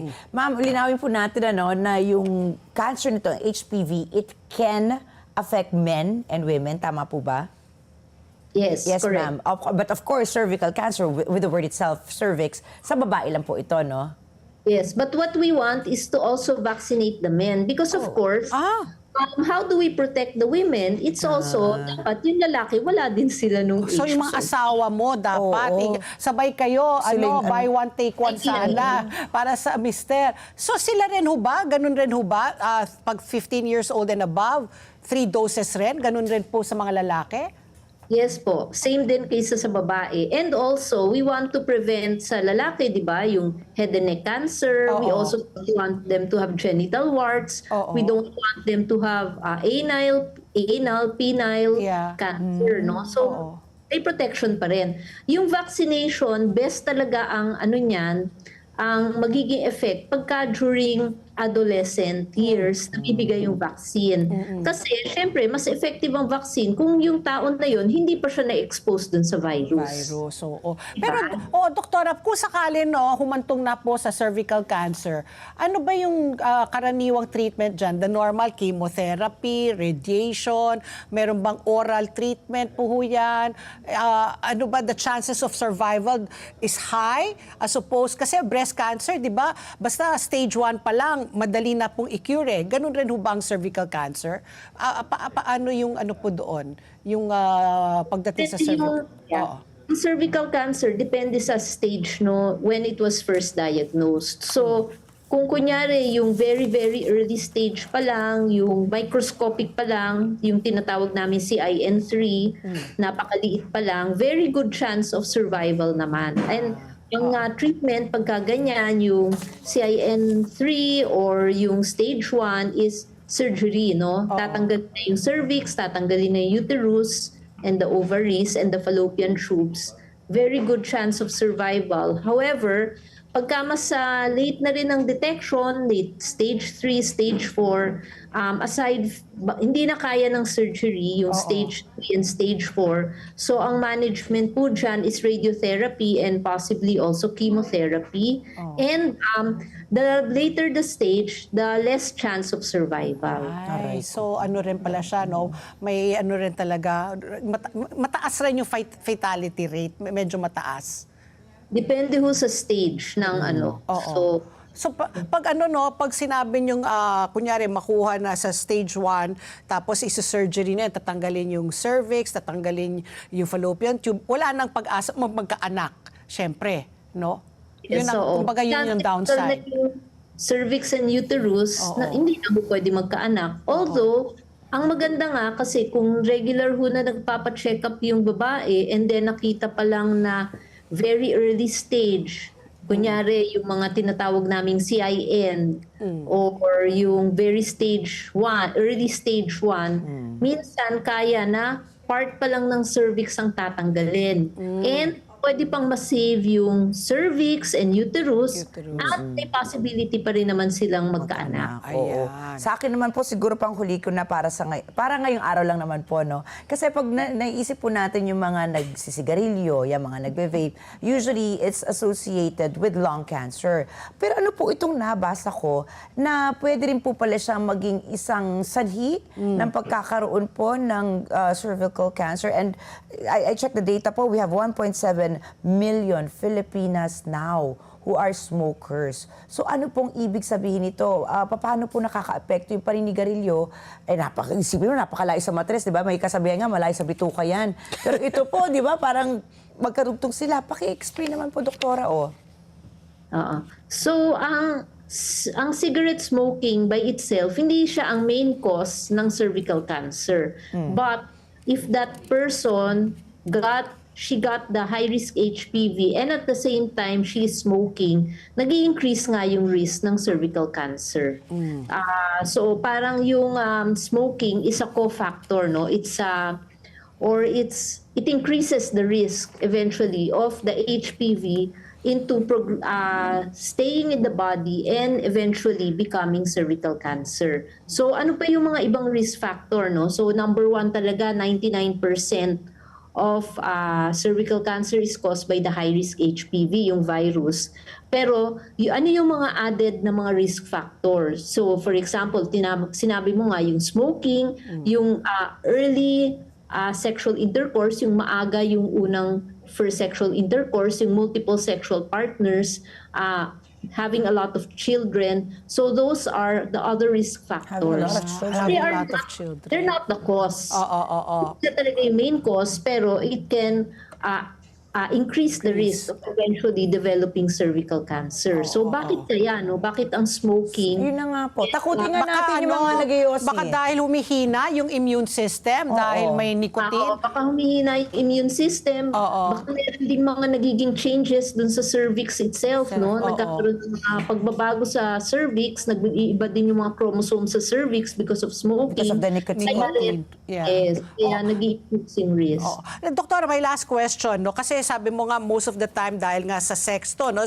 So yung pagpili mo ng sexual partner, yung magiging asawa mo, kunya sa lalaki, meron bang mga red flags na na alam mong baka dapuan ka ng HPV? Meron bang ganon? Is there such a thing? I'm just wondering. Kasi how will you know, no? Especially kung mag-aasawa na kayo, malalaman mo lang pagkasal na kayo. Pero paano po yun? Gandang tanong yan, ano? Hindi mo talaga 100% magpakan. Oo. Pero makikita mo siguro sa history na kung very sexually active yung person, na multiple sexual partners. Naku, asif naman aamin Oo, sila, oo. doktora. So, doktora, blood test na lang. Parang ginagawa sa Amerika, di ba? May mga pamilya doon na mag-blood test. So kung sexually active, ayan, mataas yung chances. Very, yung either multiple sexual partners or kahit hindi sabay-sabay pero ang dami na talaga, mas malaki yung risk, di ba? Kasi mas marami yung risk ng exposure. Oo. And also, it's a good idea na if you have before entering a relationship, why don't you both get tested? So, yun, kasi HPV ang papatest mo. HPV and other sexually transmitted infections to protect both of you. Yun. Okay. Naku, doktora, very interesting. So, Magandang idea.